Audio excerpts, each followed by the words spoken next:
Hello my dear students, today I am here with the MCQ session for chapter 11 algebra. So यहाँ पर हमारा first question है the rule which gives the number of matchsticks required to make a pattern L. So L देखिए कुछ ऐसा बनता है matchstick से. इसमें कितनी मैचस्टिक रिक्वायरमेंट है? 2. अगर हम दो एल बनाते हैं so if I draw 2L like this, so how many matchsticks are required? 4 matchstick are required. So आपको बताना है यहाँ पे पैटर्न क्या चल रहा है. पैटर्न यहाँ पर चल रहा है 2 × n. ये टोटल नंबर ऑफ मैचस्टिक्स का एक पैटर्न चल रहा है where n is the number of letters. मान लिए 3L होगा सो n की वैल्यू 3 हो गई. टोटल नंबर ऑफ मैचस्टिक्स आ जाएगा 2 3 जा 6. सो यहाँ पर जो पैटर्न है that is A2n. So this is the correct answer. Next question number 2. The rule which gives the number of matchsticks required to make a matchstick pattern C.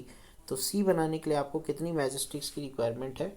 देखिए यहाँ पर C कुछ ऐसा बनता है 1 2 और 3 मैचस्टिक से आपका C बनता है. तो कितनी मैचस्टिक चाहिए यहाँ पर? 3. अगर आपको 2 C बनाने यानी 2 लेटर्स बनाने C के तो कितनी मैचस्टिक चाहिए हम देख सकते हैं. सो आपको चाहिए 6 मैचस्टिक. सो आपका जो पैटर्न चल रहा है वो यहाँ पर 3n चल रहा है. 3 into number of letters that is the total number of matchstick. So here answer will be 3n. Now I am moving towards question number 3. The side of a square is L, its perimeter is. So आपको पता है perimeter of a square क्या होता है? Perimeter of any closed figure होता है sum of all sides. And in square we know that all the 4 sides are equal. तो अगर एक साइड L है और यहाँ पर 4 साइड्स है तो आप L, ये भी L हो जाएगी, ये भी आपकी L हो जाएगी और 4th side that will be also L. तो चारों साइड आपकी L यूनिट्स ईच हो गई. सो पेरीमीटर क्या होगा? पेरीमीटर होता है sum of all sides. So perimeter will be L plus L plus L plus L. So L plus L plus L and plus L. So कितना आ जाएगा आपका? 4L आ जाएगा. क्या आ जाएगा? 4L units. So C option will be correct. Now question number 4. The side of an equilateral triangle is L, its perimeter is. So equilateral triangle नाम से ही पता चल रहा है it is a triangle in which all the 3 sides are equal. so ये भी L है, ये भी L है और ये भी L है. तीनों साइड्स इक्वल है. सो पेरीमीटर क्या होता है? Perimeter will be L plus L plus L that is 3L. तो L plus L plus L will be equal to 3L units. So what will be the answer? 3L. C option will be correct. Now move करते हैं question number 5 की तरफ. The radius of a circle R, its diameter is. बहुत important है. Radius क्या होता है? Centre से जो बाउंड्री पे लाइन टच करती है that is called radius. This is the centre of circle that is O. और ये जो हमने दूसरी लाइन टच दूसरे पॉइंट टच हो रहा है पॉइंट A. सो OA जो डिस्टेंस होती है that is called radius. And what is diameter? Diameter is a line that divides the circle into 2 equal parts and it passes through the center. so this is diameter. so O है यहाँ पे A है और यहाँ पर B है. so AOB is called the diameter. so this is radius and this is radius. so what will be the diameter? Diameter will be R plus R. R plus R that will be equal to 2R. so twice of radius is the diameter. ये होता है आपका expression. So here the diameter is 2R. So a option is correct. Now I am moving towards question number 6. Which of the following is an expression with numbers only. So हमको बताना है expression with numbers. First वाले में variable है, second में भी variable है, third में भी वेरिएबल है, फोर्थ वाली जो है विद नंबर है, ओनली 3 लिखा हुआ है. So d option is correct. Question number 7. The expression for 1 added to P.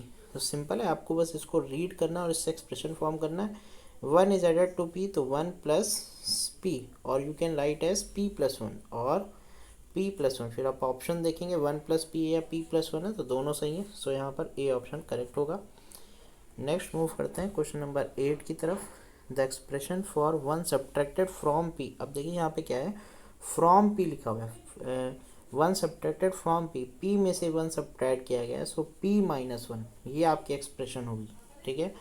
Added में आप 1 प्लस P और 1 P प्लस 1 लिखते थे, दोनों सही रहता था. सब्ट्रैक्टेड में आपको देखना पड़ेगा फ्रॉम के बाद वाला जो वेरिएबल होता है वो पहले लिखा जाता है. सो फ्रॉम P था तो P को पहले लिखा और उसमें माइनस साइन, फिर 1 को हमने बाद में लिख दिया. So a option will be correct here.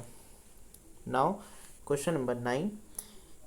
If Kamala's present age is X years. What will be her age in years after 20 years from now? ठीक है. सो कमला की प्रेजेंट एज है X years. सो X years है after 20 years.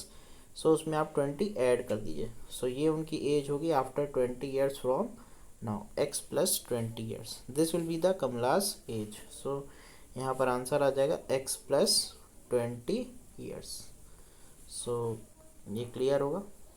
अगर after है तो आपको क्या करना है, ऐड करना है एज को. अगर आपकी अगो पूछ रहे हैं, नहीं पहले की एज पूछ रहा है, तो माइनस करते हैं. ये कॉन्सेप्ट होता है. Question number 10. If Meenu's present age is X years, what was her age in years 10 years back. तो 10 साल पीछे उसकी एज क्या थी. सो X आज है, 10 साल पहले की एज, तो हम लोग माइनस कर देंगे. So X minus 10 years. This was the age 10 years back. Okay. Now question number 11. p plus 1 is equal to 2 है. So p plus 1 is equal to 2 है. आपको p की वैल्यू निकालनी है. सो हम लोग करते क्या है यहाँ पर, p plus 1 is equal to 2. पहला तो होता है हम लोग सारे आंसर्स रख के देख लेते हैं, जहाँ पर आ जाए LHS equal to RHS, that is the solution. एक और तरीका होता है, आप इसको इक्वल टू के उस तरह जो ट्रांसपोज करते हैं किसी भी नंबर को, सो उसका साइन चेंज हो जाता है. सो +1 है, उधर जाके क्या हो जाएगा, माइनस हो जाएगा. So p will be equal to 2 minus 1, that is equal to 1. So value of p क्या हो जाएगी, 1 हो जाएगी. That is the answer. इसमें कुछ और क्वेश्चन भी हमने यहाँ पर लिए हैं. Question 12. m minus 2 is equal to 3. So देखिए यहाँ पर m minus 2 is equal to 3 है. So we will transpose -2 to RHS. सो -2 जब RHS में जाएगा तो +2 हो जाएगा. That is m is equal to 3 + 2. तो ये आपका क्या आ जाएगा, 5 आ जाएगा. सो m की वैल्यू क्या आ जाएगी, 5 आ जाएगी. That is the answer. So here C is the correct answer. Now question number 13. The value of variable in an equation satisfied the equation is called. तो उसको हम लोग बोलते हैं सॉल्यूशन. क्या बोलते हैं उसको, solution to the equation, solution. जैसे हम अभी निकाल लेते हैं m इज इक्वल टू, जो हमने निकाला था, या x की वैल्यू जो निकाली, that is called the solution. Okay.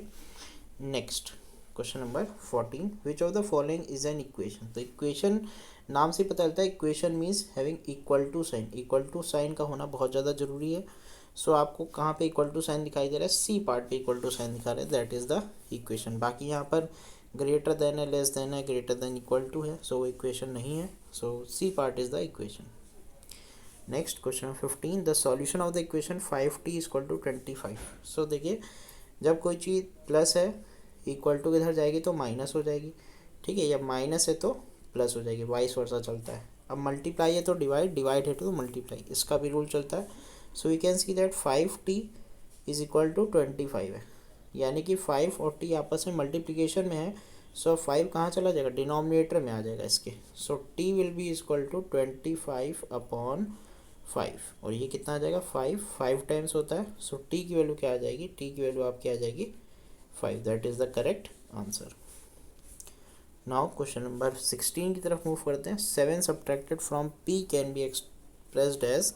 7 subtracted from p, तो फ्रॉम के बाद वाला वेरिएबल पहले लिखते हैं, माइनस साइन, और इसमें 7 माइनस किया है, तो ये आपकी रिक्वायर्ड एक्सप्रेशन आ जाएगी. Next 5 times y to which 3 is added. So 5 times है, टाइम्स का मतलब होता है multiply.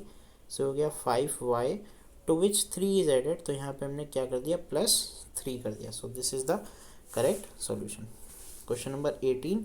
A dash is a number which does not have a fixed value. ऐसा कौन सा नंबर जिसकी फिक्स्ड वैल्यू नहीं होती, that is called a variable. Constant की फिक्स्ड वैल्यू होती है, सो वेरिएबल उसको बोलते हैं. क्या बोलते हैं, वेरिएबल जिसकी फिक्स्ड वैल्यू नहीं होती है. और अच्छे से हम लिख देते हैं यहाँ पर variable, variable. Okay. Next question number 19. Solve 3z equal to 9. Same है. सो अभी हमने किया था इसी की तरह. 3z इक्वल टू 9 है. सो z की वैल्यू क्या हो जाएगी, 9/3. 9/3 करेंगे तो क्या आ जाएगा, 3 आ जाएगा. That is the correct answer. Next है question number 20. r + 5 is equal to 5. So r + 5 is equal to 5 है. सो r की वैल्यू क्या हो जाएगी, 5 उधर जाके क्या हो जाएगा, माइनस हो जाएगा. सो r की वैल्यू हो जाएगी 5 - 5, और आंसर आ जाएगा आपका 0. That is the correct answer.